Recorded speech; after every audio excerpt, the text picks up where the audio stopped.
Chargers win this game 27-17. I think a lot of people had the Chargers winning. It's a little bit of a back-and-forth performance. I think Will Levis certainly played better than most people thought, but Chargers ended up winning this game. Chargers, maybe the highest floor of, it feels like, any team in the NFL at this point, which certainly just flows into their ceiling when they're playing really well. Let's look at the top 5 graded players for the Chargers. Guard Zion Johnson with a 72.8 in this game. Tight end Will Dissly with a 72.6. Offensive tackle Joe Wall with a 72.0. Edge rusher Tuli Tuipulotu with a 71.2. And then rookie wide receiver Ladd McConkey with a 69.1. Justin Herbert in this game continues to be incredible here in the second half of the season. Really since, week 5, 6? He's just been on an absolute tear. 91.6 overall grade. On the other side of things for the Tennessee Titans, linebacker Jack Gibbons with an 84.2. Just, he's all over the field. So many tackles. Cornerback Darrell Baker with a 79.1, wide receiver Calvin Ridley with a 77.5, safety Mike Brown a 76.2, and then cornerback Roger McCreary a 71.5. Will Levis in this game, up and down a little bit, but hey, all in all, 72.5 overall grade. Seth told the story. What do you got?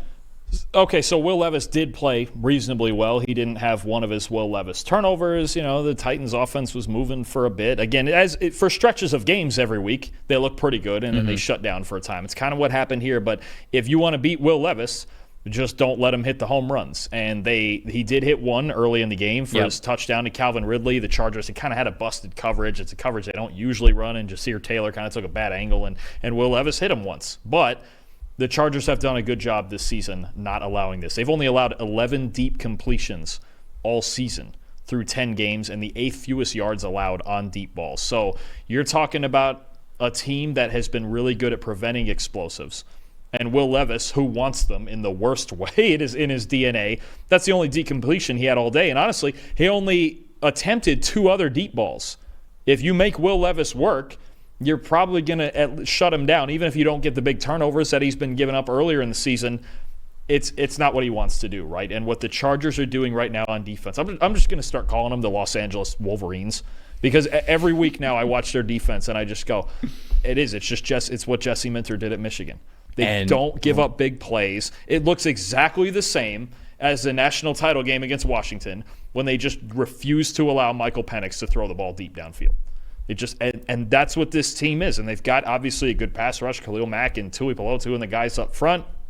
Linebackers, guys like Diane Henley playing a lot better at linebacker. And you've just got this team effort where, okay, maybe we're the best defense in football. Maybe we're not, okay? Probably, I don't know if they're number 1. I don't know if we'd put them number 1. But they're one of them. They're up there because they're really good at just not giving you freebies. They don't give up any explosive plays. You get like 1 a week, just like Levis did. That's pretty much 11 in, 10 games?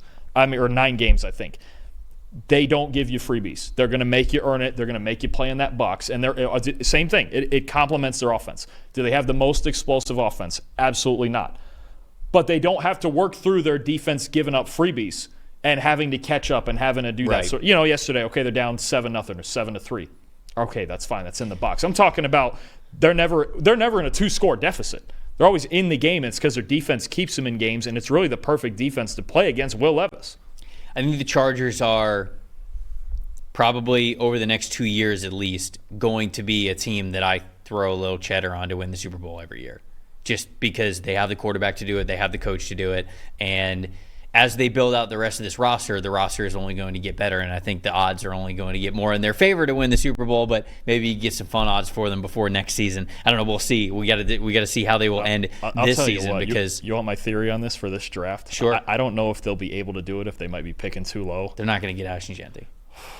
They're not going to get him. With this style of ball, no, if they ever found a way to get him, they're not going to get him. He's going to Dallas. We know this, but he's going to get picked too high. That's just my theory there. If they ever got a guy like that, oh man, yeah, the rest of the league would be in trouble. I can't wait to really get into mock drafts. We kind of have a little bit on NFL Stock Exchange, but it's fascinating, right? Like, Cowboys are one of the teams that you think would pick Boise State running back Ashton Genty. If they don't, maybe the Chargers will be interested in it because the offense becomes incredible. But I think, all right, we're getting a little bit ahead of ourselves there. Stat that told the story to me. These are two teams that want to play the game the exact same way, right? They want to be great in the trenches. They want to be defense first. They've got these big arm quarterbacks, right? And they want to play the game. They want to run the football.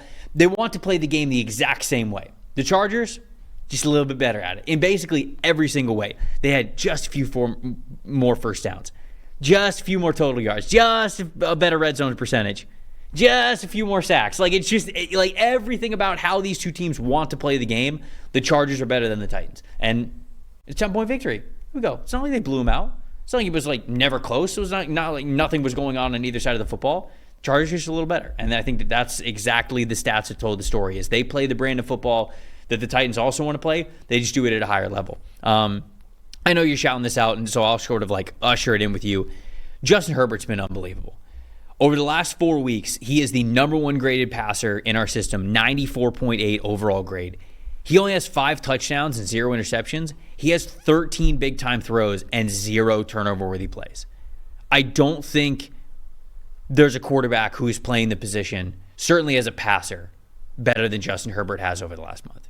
He's been unbelievable.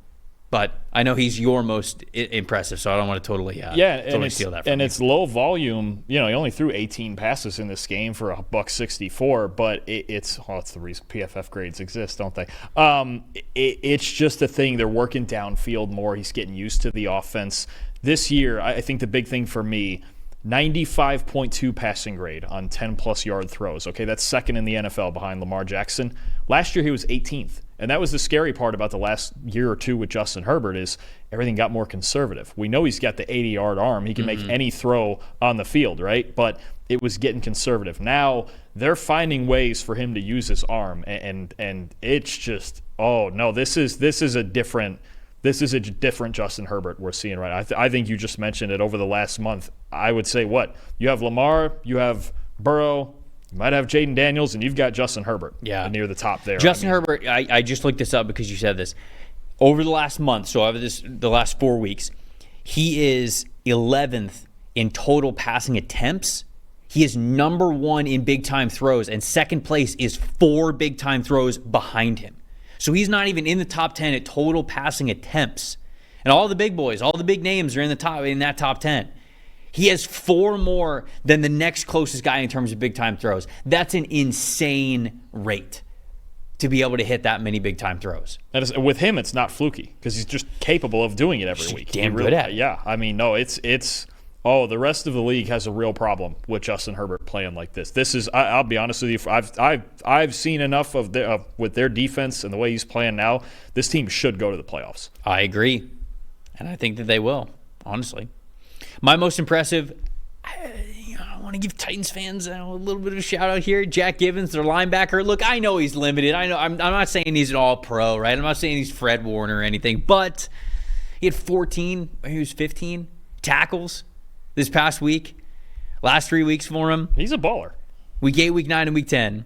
90.7 overall grade, 8 tackles. Week 9, 78.1 grade, 11 tackles. Week 10, 77.5 grade, 14 tackles. And so Gibbons is all over the field. Now, can you pick on him in coverage? Yeah, a little bit, but that kind of goes into my most disappointing, which is Kenneth Murray, their other linebacker. I think Jack Gibbons is having to pick up a lot of the slack because Murray's getting picked on a lot. 31.6 overall grade for Kenneth Murray in this game, 41.1 coverage grade for Murray. I think Gibbons is able to shine a little bit brighter because of how Murray has been playing, certainly in this past game, but just want to shout out Jack Gibbons because I think he's been playing well over the last couple of weeks, and give Titans fans a little bit of a shout out here as we did this one. Yeah, no, I agree with that. You know, my most disappointing for me is the guys in front of him. You usually see better from the defensive line, from the Titans defensive line. I think especially on the inside, Jeffrey Simmons struggled in this game. Tavondre Sweat struggled in this game, and I think it just speaks to how darn physical the Chargers are, especially on their offensive line with Joe Alt, Zion Johnson having a good game. So, again, you mentioned it. I think at the top, it's the right way to put it.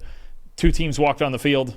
One's a little bit better, a little more physical. They execute a little better, certainly have a better quarterback. And they came out with a 10-point win. And I just think the Titans, do they give challenges to their opponents? Absolutely. I think especially with Gibbons and usually these inside guys in the front 7. But no, I think it just sums it up. We can just walk out and not have any controversy that the Chargers are better than the Titans. I think we knew that going in, and we know it coming out.